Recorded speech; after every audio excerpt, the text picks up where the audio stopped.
What's up, fight fans? Can you hear me out there all right? Can everyone hear me?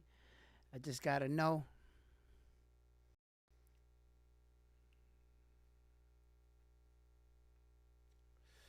You know I got the smoker's jacket on because we going to talk today. That's what's up.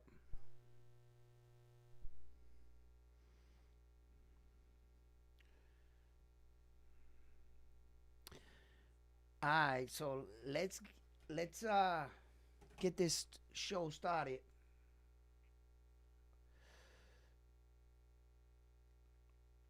Let's talk about what's going on here.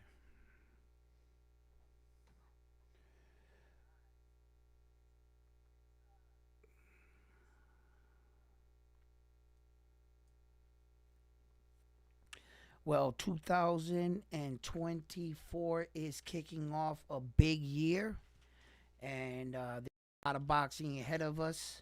So, as I let everybody start to join the channel, I'm going to start getting set up here. I'm going to give everybody a minute to start coming in because we're going to want to talk about this one right here. I was going to turn this off right here, but I'm going to let a couple people join us. So, mm, you know, but I need to hear you guys' reaction on this, you know. And I got a couple announcements. We're gonna be let's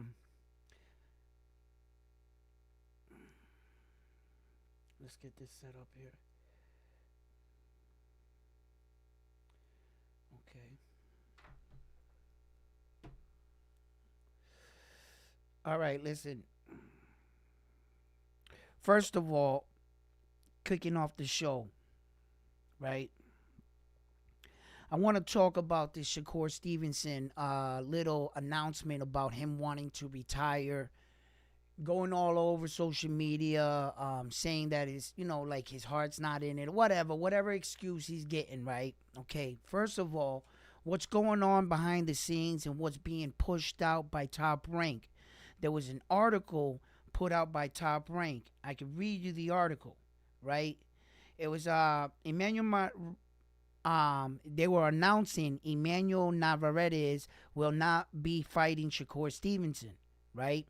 And they were saying Emmanuel Navarrete will seek a world title fight in his fourth weight class in his next fight. Navarrete, who has the WBO belt, the junior featherweight, and the featherweight, is he is currently the WBO champion right now, right?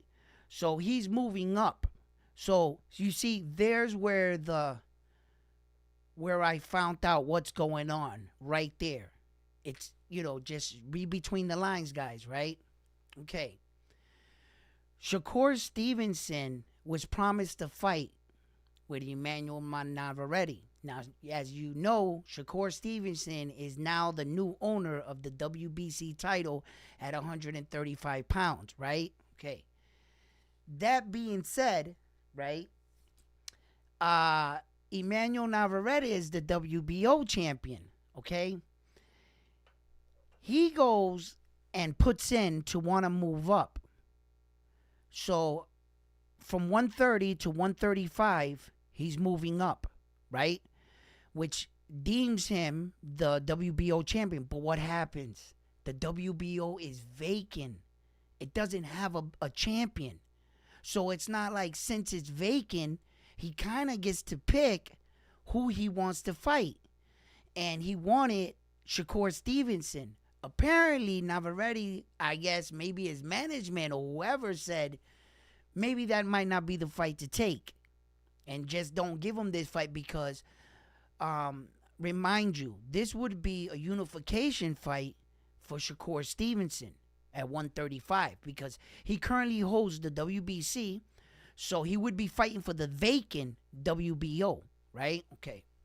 So I guess Navarrete or the powers that be said, no, we're not fighting Shakur Stevenson. We're fighting someone else, right? And Shakur Stevenson got the wind of the news, and he just decided to call it quits. I'm not sure if this is breaking down in so many different ways. Could it be that performance that he has against Edwin De Los Santos? Could it be that he got hit in that fight and maybe he was starstruck? Have you ever been in a situation, right, where that you've been doing something for a while? Maybe for the last, or let's just say you were just started to do something the last 25 minutes.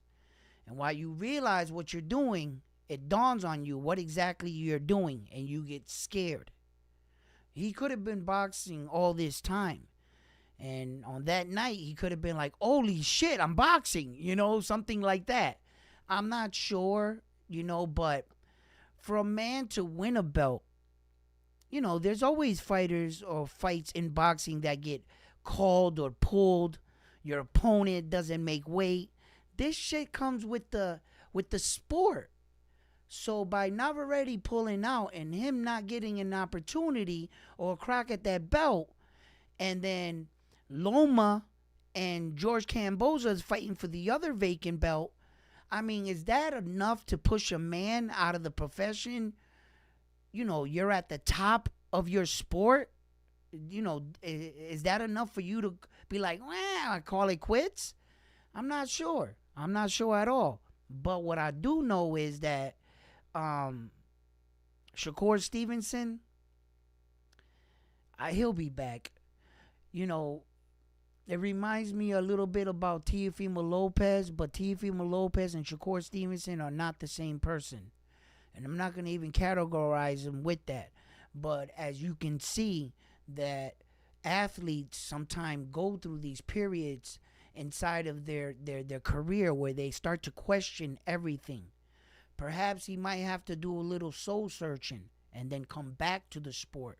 Shakur. He got a lot of criticism and leading up to this. And sometimes a lot of pressure can be put on you. What I find coincidence, about this whole situation is that not too long ago, Big Baby Davis happened to go through the same thing. And he's kind of with the same promotional company as Shakur Stevenson.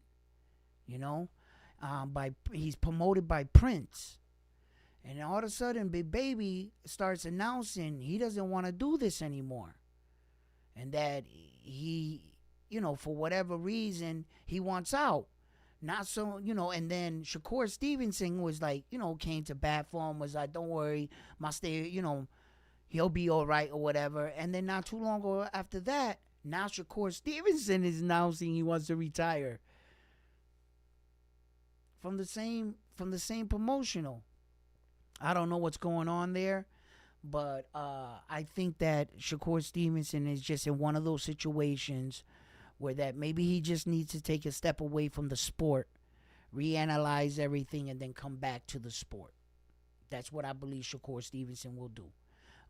As far as like some of the other top stories right now, right?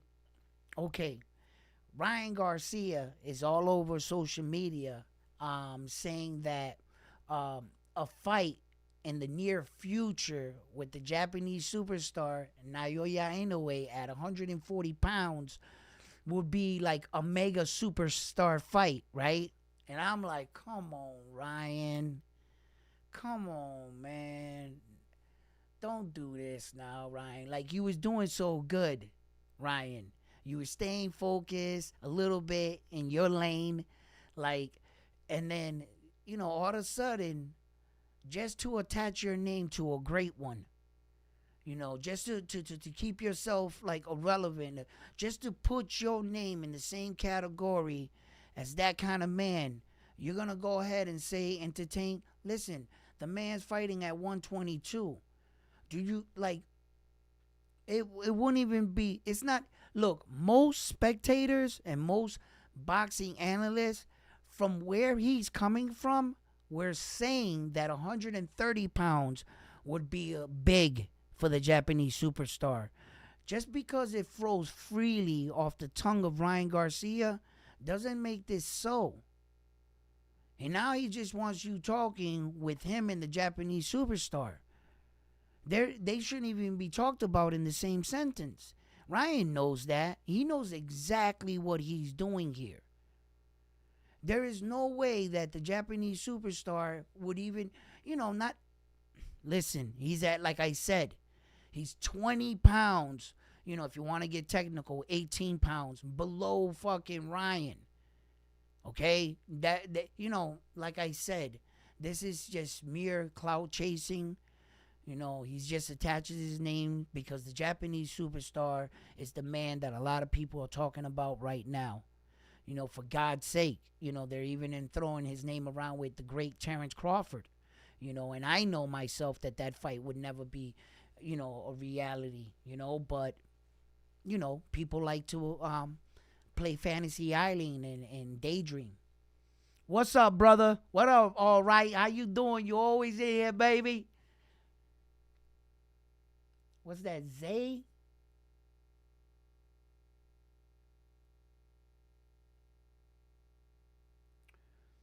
What up, baby? The thumbnail. What happened with the thumbnail? Did I put one? I tried to. Just didn't work out good for me. But if it did throw one, then Anyway, there's a lot of other, like, look, just to close up on that Ryan thing. Like, listen, don't even entertain that. That is something that I'm not gonna even talk about again. All right. If I'm gonna talk about the Japanese superstar, I'm gonna talk about real shit and shit that he's doing right now, and future potential opponents and so forth. Right. But I'm definitely not gonna put him again ever in the same category with that kid. He has unfinished business of where he needs to, and he needs to focus on his own weight division, Ryan Garcia, because there's a lot of killers up there. One in particular, like, look, as as fight fans, I enjoy boxing very much. And if I'm going to co-sign someone and put a stamp on something, then this is the person and this is the guy I want to do that with, okay? As we wait for fighters like Terrence Crawford and the Japanese superstar Naoya Inoue and whoever your favorite fighter is, and as we sit and wait for our fights to come around, there are other fighters out there. And if you're a fan like me, you enjoy boxing, one fighter in particular you should be looking out for is Subriel Matias. He fights at the 140 weight pound division. If you're not familiar with him, he is the current IBF world champion. And I really looked into him some more, and I really appreciate his story and his rise through boxing. As many boxers before, they have their own unique stories. But Subriel Matias, it really hits home for me. Him being a Puerto Rican man, and I'm a Puerto Rican man, and I can relate, because he talks about, like, early in his career when he was younger. You can never tell then. It's not like he said, I believe in myself so much that this is where my skills are gonna bring me. He was blind in the dark. He was shooting for that Hail Mary. He really was. He was the type of man that got to a point in his life. See, life had to corner him in for him to stand up to life. If you understand what I meant right there. You see, he was so wild that, he was so wild that he didn't oh, the phone call threw me off. He was so wild that they had to lock him up. He was shot, I think, in 2112. I think it was 2012 he was shot, and then he was shot again in 2013. He was locked up in 2015. His brother was killed in 2015.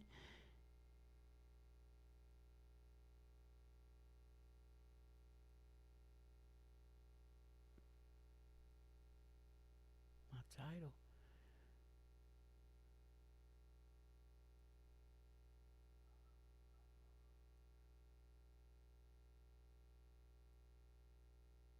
Why Shakur mad and talking about retirement or the live stream?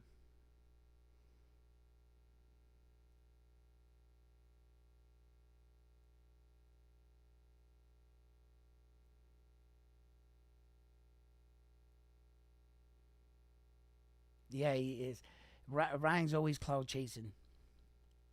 He's crazy. All right, I guess I'll fix that. Ignore some title or something my man told me about or whatever. But stop interrupting me, bro. I'm trying to run a show here. Regardless of the title, don't worry.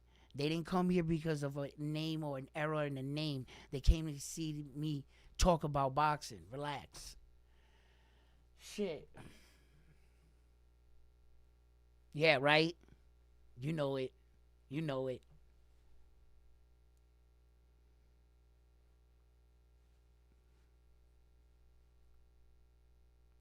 Listen. So anyway, let me finish up on Subriel Matias, man. Like Subriel really life had to corner him in. You know, he went to jail. When he got locked up, right? It was like he got out on a bracelet, right? And not if for a man so wild and being from the streets and stuff like that, and not wanting to take advice, and the death of his brother. It didn't matter if they put him on a bracelet or nothing. He could have cut that off and just took off and say, catch me when you catch me. I've seen people in those kind of situations. But Subriel Matias is definitely um um he definitely had to make some life choices. Definitely had to make some life choices, and thank God he picked the right life choices. He met some men in his life that believed in him when he didn't believe in himself. Here's this young guy. He wasn't that young, in fact, and I wanted to talk about that. He started his professional career a little bit later. He did have some boxing experience. I think he had like 120 amateur fights, and he won like 80 of them by knockout. He did have some, and then his incarceration came, and that's when he had a crossroads in his life. He didn't, you know, really know what direction his life was going to take him, and that's why, watching his story and watching him come out throughout the ranks and moving out throughout the divisions, um, uh,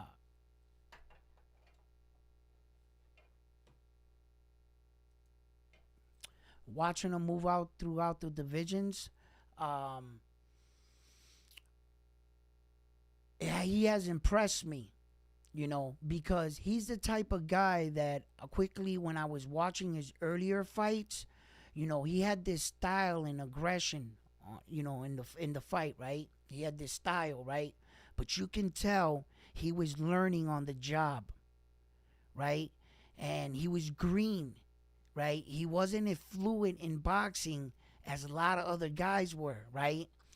And he kind of remind me of the guy that I would cheer for, that I was like, man, you know, this guy, right? And as you start to watch his fights and they start to unfold, he starts to, win the crowd over with every punch. There was situations in some fights that I saw him in, and I was saying, man, nah, this guy ain't gonna do it. And even when he caught that loss, when he caught his first professional loss, right? What was his name? Peter Paul, something like that.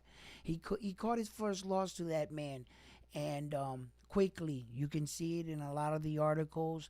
They were saying that, oh, I told you so. Like, we thought he was the one, but he's not the one. He's not the next Puerto Rican great next thing. And he took a lot of criticism, but mainly to a fighter, that's when you have to dig in and ask yourself deep within yourself, can I do this? And that right there, sometimes, man, let me tell you something. As far as it being a boxer, right? I've seen kids walking through the door and a jump rope took them out the ring. The frustration of not being able to be a jump rope or feeling some kind of way while someone else is looking at you, they've never come back to the gym.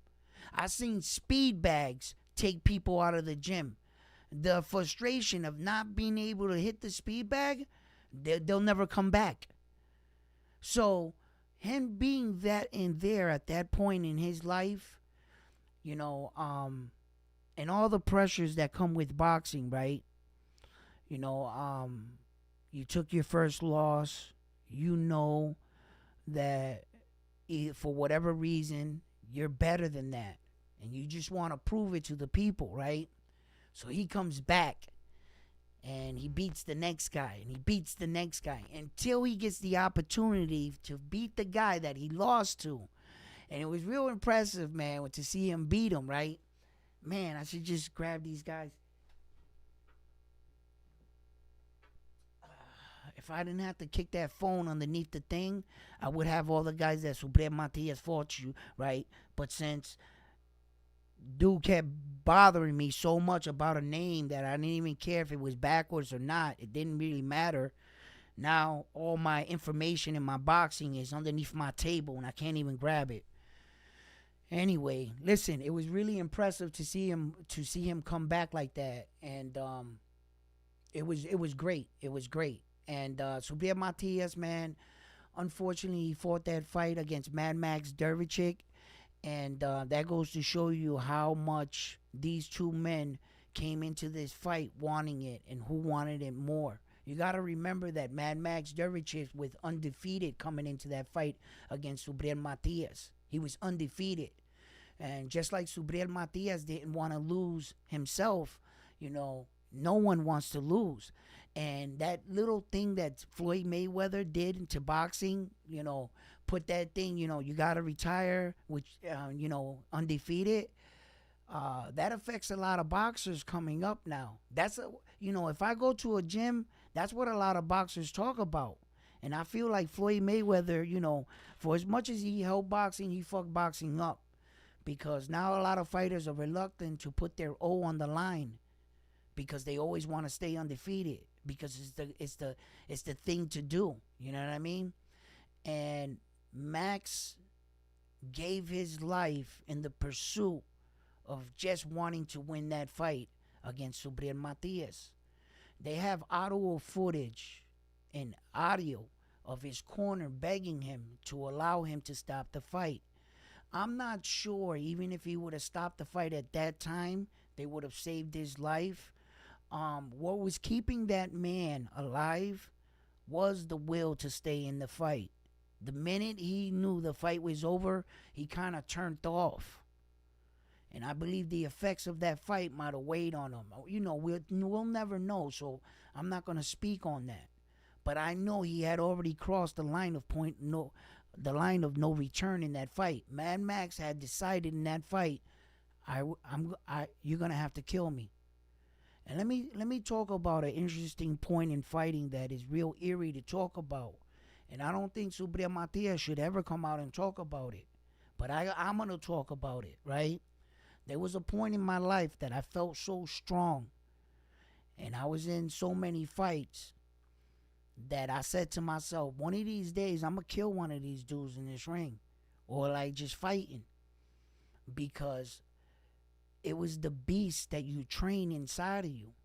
I've heard other fighters come out, fighters like Roy Jones, say, you guys are saying all this about me. Wait until I kill a man in the ring. They got Roy Jones saying that. They got a lot of fighters that have said that throughout history, right? But the thing is that when it actually happens, you can't come out and talk about it now. Subriel Matias should not ever come out and talk about that. He, as an individual, he needs to let that go. But as a fight fan and people that want to know, yo, he's a beast. Technically, he killed a man in the ring. The shit that people talk about and fantasize about, bro, this dude Mike Tyson, he's going to kill somebody in the ring. He never actually did that. This man did. And every time you put a fighter in to fight that guy, that comes up. You better believe that comes up because his coach is going to be studying. He's hold up. You talking about you putting my boy in the ring with this dude that what you mean? And then Ryan's talking about, Naoya Inoue and me at 140. Brother, you are in his weight division. Subriel Matias is right there in front of you. Why don't you turn around and talk shit to that dude right there, Ryan? He's actually in your division. This is a guy that's there.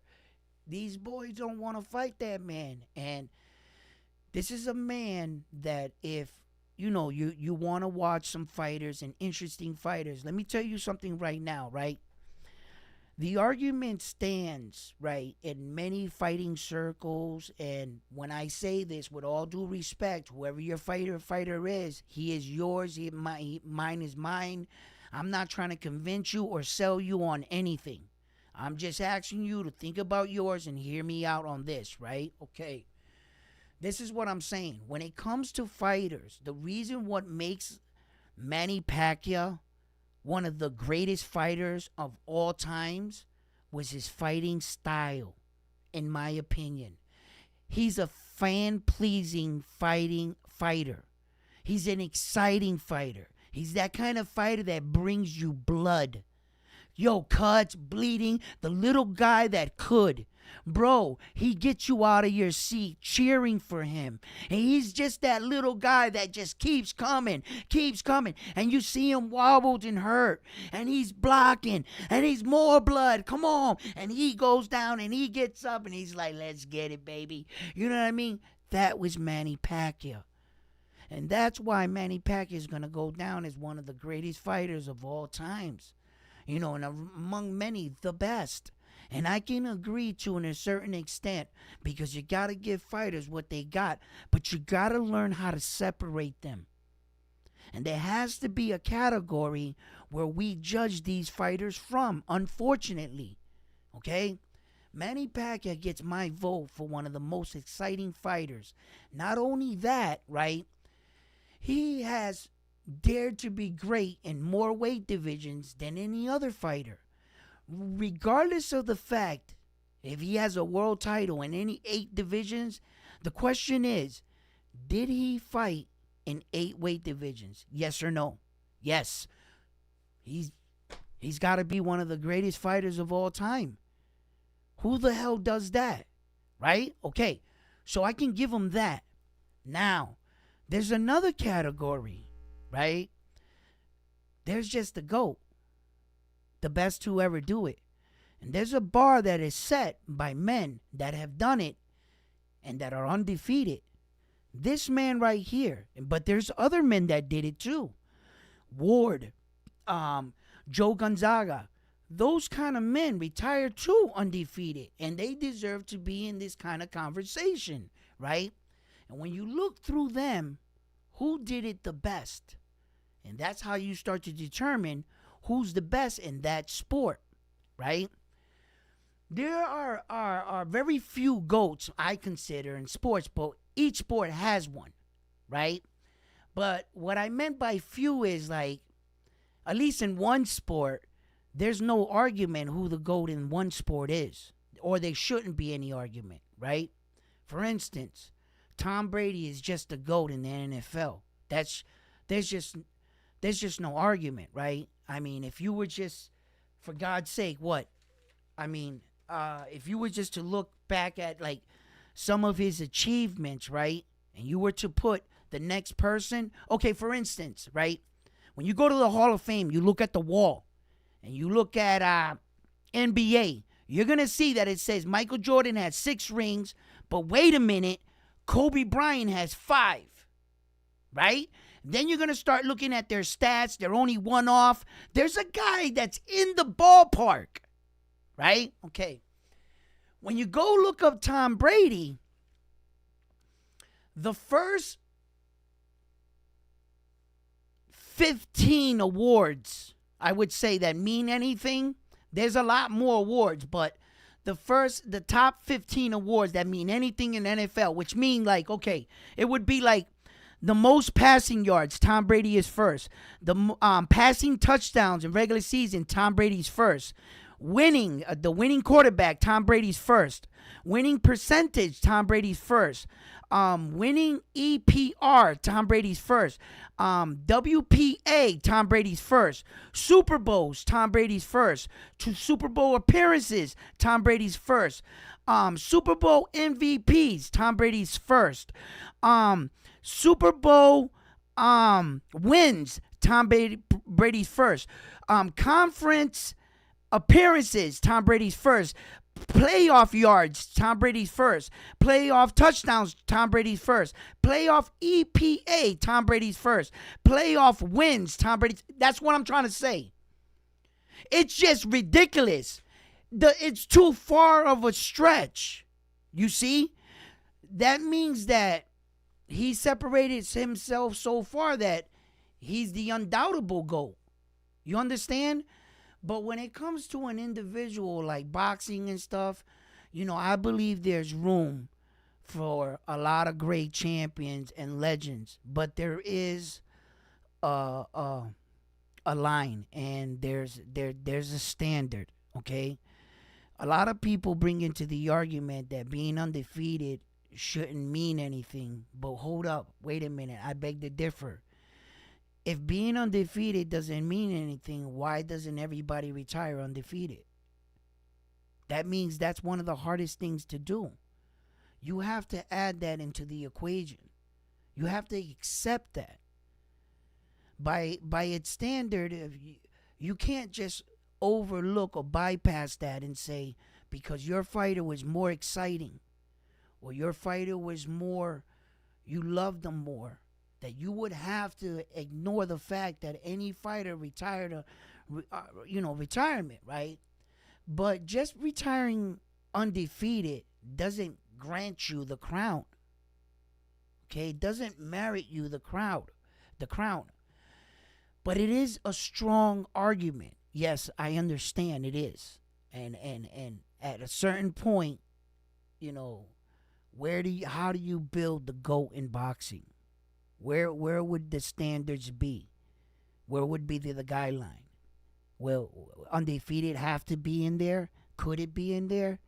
You know what I mean? Because there's a lot of fighters in boxing, man. I'm telling you right now. There are some Mexican fighters that I really like. Salvador Sanchez.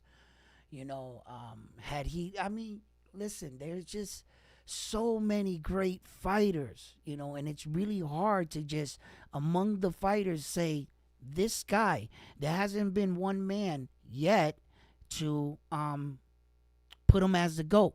Oh, and I wanna say this real quick. If you're thinking about saying someone like this can be called the GOAT right now in boxing, unfortunately he cannot right now. The only way you qualify in boxing anyway to be called the GOAT, you have to retire. Your career has to come to an end. Unfortunately, you can't really be called the GOAT while you're in it, really. Unless you're doing something so phenomenal that it's just no one's going to catch you. And then, because what happens is, the reason why you can't consider that fighter a GOAT while in boxing, this is why. What if he gets knocked out tomorrow?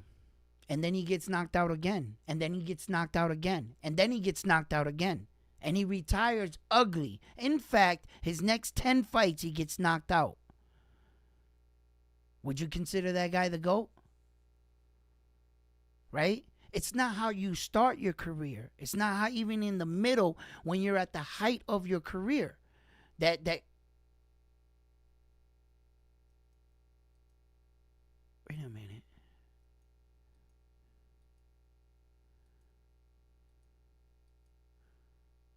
All right. I was wondering if he was saying that. It's not you know what I mean? It doesn't matter if yeah, I wanted to see that. Bang, bang, bang. Great. You have to retire.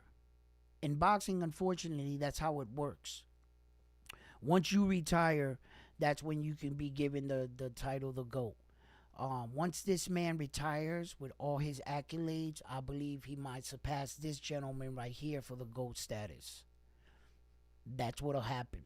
Um, you just gotta retire, unfortunately. There are a few times, that like in football, like I was saying, Tom Brady, you know what I mean? While he was playing, he had separated himself so far that when he went to Tampa Bay, it was obvious he was the GOAT. As far as GOAT in athletic sports, each one has it. MJ, of course, for me, holds the title in basketball. That's up to debate, I guess, or generational. I don't know how you want to see it, but if you understand basketball, I understand championships, is what I understand. And I understand how to count six. And I understand what 2 3-peats mean. I don't understand what win one, lose, lose, win one, lose, lose. No. I know what 3-3 shit. That's domination. I don't need to look any further. Unless you can do that or beat that, then until you do that, then we're talking, you see? So MJ will always be the GOAT for me as far as that. But anyway, look, as far as other fights, Jesus Christ, this phone went so far underneath my desk, I can't grab it, man. But anyway, look, I just wanted to report some of these things, some of these fights. Unfortunately, something was going wrong with my screen, and the rest of my thing I had on my phone schedule I needed to bring up. I had a few more things I wanted to talk to you guys about. But look, 2024 looks great. Naoya Inoue looks like everybody is on schedule. We do have the return of Ben. He's gonna be fighting before, Ben is gonna be fighting before Teofimo Lopez and Jermaine Ortiz, right? Okay, Connor Ben. Yeah, Connor Ben fights, I think, the third. So I wanted to see Connor Ben. The reason why I wanted to see Connor Ben real quick, because I'm gonna end this stream right now, right? The reason why I want to talk about Conor Benn, you got to remember Conor Benn is coming off the accusations of the PEs, and a lot of people were saying that his muscle growth and his skills came off of PEs and that he was cheating. So they're testing that boy like every second of the day leading up into this fight. Depending on what happens and how he performs is, I believe, how a lot of the fans are gonna accept him. Conor Benn needs a win in this situation, if you ask me. He needs to win over the fans and the crowds, and show the fight fans in the world that he is that dude. We need to see him fight at that level. It's sometimes funny how they accuse some of these boxers of steroid use, and they're like, nah, I'm not steroid use, and the next time you see that boxer, you see a lesser version and a decline in their skills, and it makes you go, like really? Like really? Like so, but look, that's what I want to see with him. When it comes to that. As far as, Teofimo Lopez and Jermaine Ortiz, I'm going to tell you guys right now, if you guys are fight fans and you enjoy great fights, I don't need to sell you on Teofimo Lopez because I believe a lot of you are familiar with him. But this kid, Jermaine Ortiz, if you did not catch that Lomachenko fight, I'm telling you right now, Massachusetts has a real one in this kid right here, and he's more than ready up to the challenge. I believe he's going to shock the world and bring back that belt back to Massachusetts. Teofimo Lopez, look, what can I say? He's Teo. I just want to see what version we're getting. Lately, leading up into the fight, I've been checking him out on social media. As far as Teo, him and his antics, Teo's going to be Teo. So I kind of see past that. Teo looks focused. He looks focused. Teal looks like he's like right there, like he's showing up. You know what I mean? So I want to see this fight for a lot of reasons. So fight fans, wait a minute, let me read some of these things. You mean Oscar, the cokehead? Yo, You hang around with somebody, I'll tell you who you are.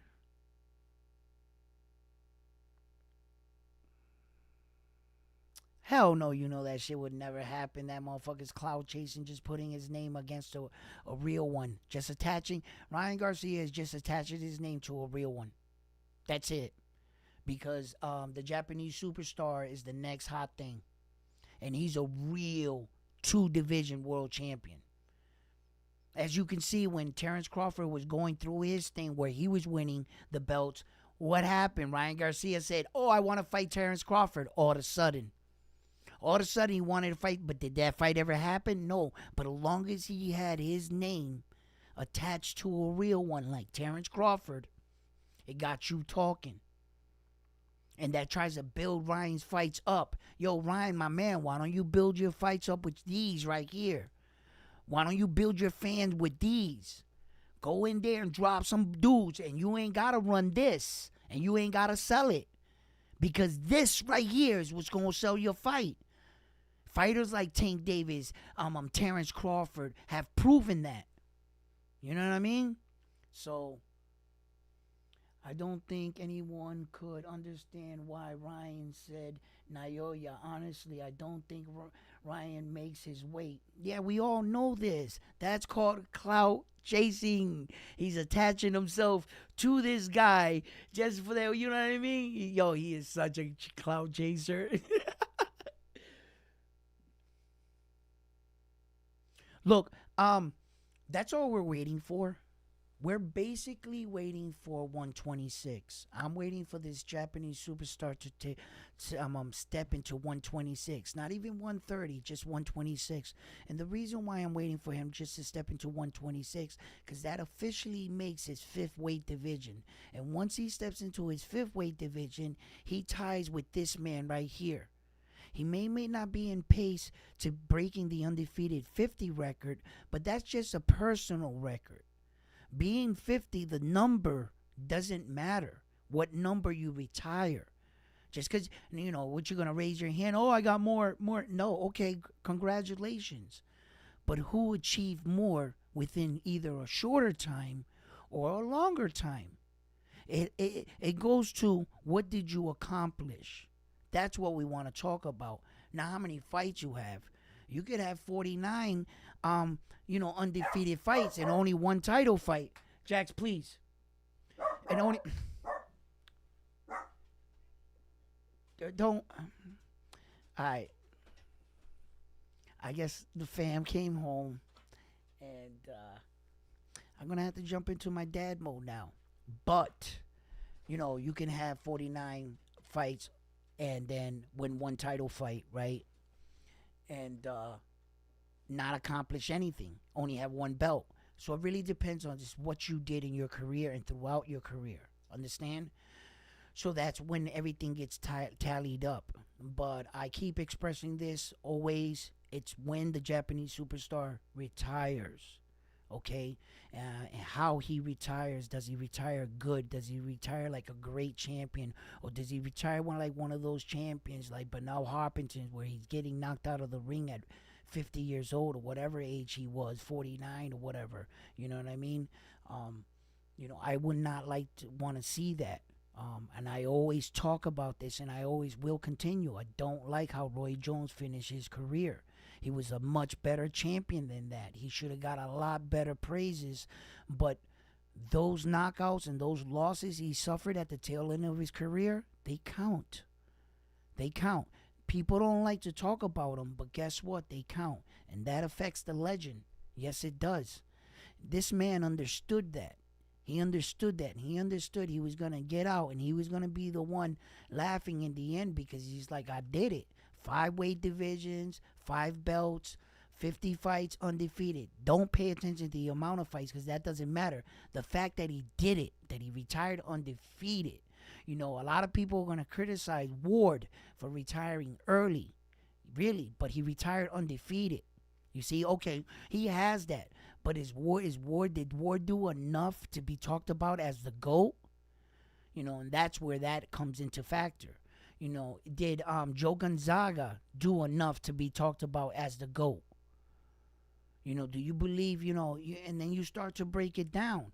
Joe Gonzaga beat some real ones. He beat the Bernard Harper. He beat the Roy Jones, and he beat Roy Jones at his own game. He looked like Roy, whooping Roy's at, and see, that's what I mean, bro. That wasn't Roy in the ring fighting that dude, man. That's what I mean. And it looks bad for the legend, and then for the argument too. So look, it's when he retires, and unfortunately, that's the way it has to be for in boxing. Unfortunately, it sucks. I mean, I know he's a bad motherfucker right now. You know what I mean? I know what I'm seeing right now with my own two eyes. It doesn't look like a lot of people going to stop him. But he's going to have to solidify this. He's going to have to finish. You know how when they say you're going to have to finish the game? Yo, you can be winning the game. Just like the Lions were against the 49ers the other night. They had to finish that game. And the Lions couldn't finish. And if he can't finish, that's what we have to see. And that's what I talk about. So fight fans, look, man, guys, I always love chopping it up with you. But I was trying some new things here again, and I feel like this video just kind of went, but I'm going to work with it. I'm going to work with it because the show must go on, and I'm always going to keep it pushing. So, let me see. Let me answer something. Naoya says what? They know Naoya is a real boxer, and he can't be fucked with right now. Listen.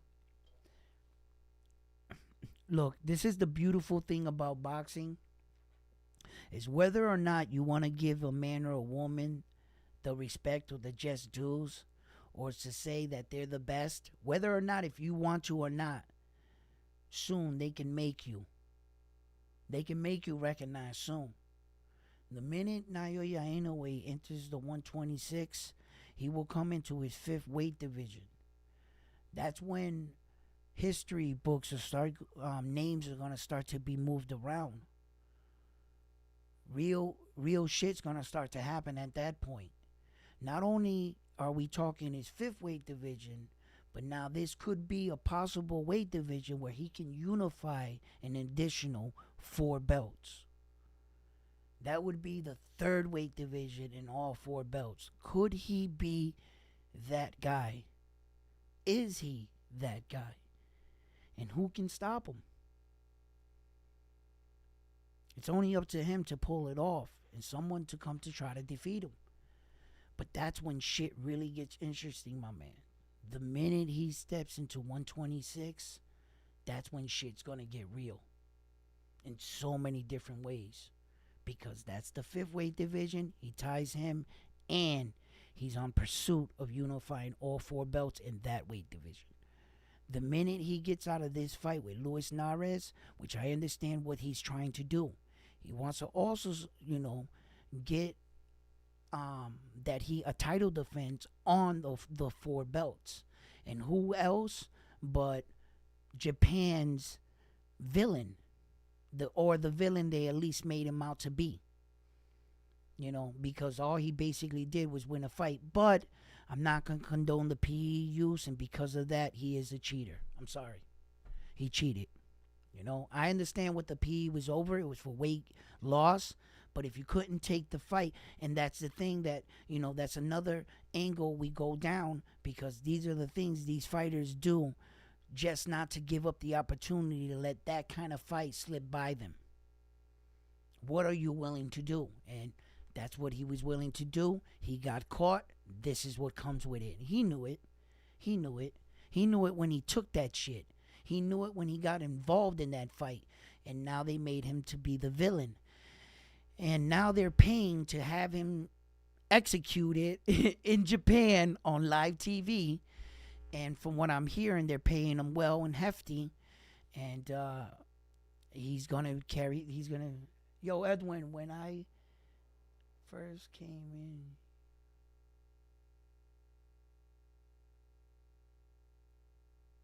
that was my thumbnail, me hitting the J. Really? The YouTube did that to me? Them dirty mother... Yo! Ah! That's what the thumbnail was? Yo, on my end, it's got the red round one sports talk, and I got all the fighters on it. That's what I see. Freaking YouTube, bro. They did me wrong, bro. They did me dirty. Yo, anyway. So, yeah, brothers, listen. Like I said, I kind of got thrown off on this one, man. I try to do some new things and shit. Shit got a little screwed up again. I apologize for that, but thank you for sticking in with me. But like I said, I believe you guys are here to hear me talk about it and for us to talk about it. So these little minor things, it's nothing. You know what I mean? If Ryan Garcia can come on and attach his name to Naoya Inoue, I can be excused for a couple things. You know what I mean? Yo, because that dude's a sucker for that, bro. Yo, and the way he said it, right? He looks right. Yo, I think his hair gel is too tight. It's tightened up his forehead, and it's gotten him thinking about stuff. Yo, because, the way he said it, he talked like if he was struggling to come down, maybe he can meet me like at a catch weight at 140. Motherfucker, don't you fight at 140? That's not a catch weight. That is your weight. Bro, the way he said it, he was like, that I can see that can be a mega potential superstar fight in the near future. And maybe the Japanese superstar can fight me at a catch weight, 140. Bro, did you just try to sell that? You fight at what? Like, oh my God, like, yo, this dude is something else, man. First Terrence Crawford, now this one, like, then Tank Davis, but Tank Davis called his bluff. Tank Davis sent him a contract. You guys know the story, right? Ryan refused it until he took the fight. But he was never ready for the fight. Let's just be honest. Ryan Garcia's skills are levels. The Japanese superstar's skills are way levels from this Ryan Garcia kid. Ryan Garcia has killers in his division. And I don't know if he's going to become a world champion. Unfortunately, man, there's a kid right there, Ryan Garcia, that has all the potential and skills in the world, I believe anyway. That kid is fast. He has a mean check hook, and he has good power. I believe he understands boxing, and I believe I believe what he believes in his head and what his boxing capabilities don't match. I believe he's a very smart, talented fighter, right? And he knows a lot about boxing, but he is not allowing to anyone to teach him. He's no longer teachable. He kind of thinks he got it all figured out, and what he's going to think that the guys are going to do are just kind of get him in shape.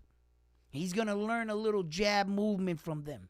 He's not convinced that someone knows more than him in fighting and that he can allow to be teachable. That's what's wrong with Ryan Garcia. Ryan Garcia is too much into himself to understand that he needs to reinvent himself in boxing, but in a way that he allows to be taught as a student, not as a student / teacher that wants to learn, because he's never turning that off. You see, he's always going to divert into the fighter that he believes he should be. And what he thinks in his head and what he's doing it's not matching up. You see, although he is talented, he's gotta come to terms with that. And for that is why he hasn't developed as a boxer throughout the years.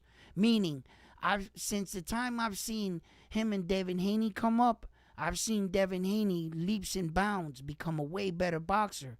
They came in the game at the exact same time. Yeah. Almost every fighter that came in the game with all those dudes, even Teofimo Lopez is a better fighter now and has gotten more opportunities. And Tank Davis now is a world champion. Everyone that came in but Ryan Garcia got a belt since the time they all came in together. So just think about it that way. You know what I mean? So Looks and Fight fans.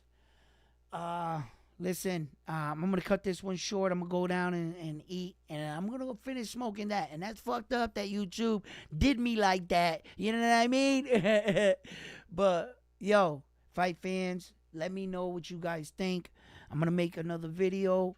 I'm gonna be going on tomorrow at 5 o'clock.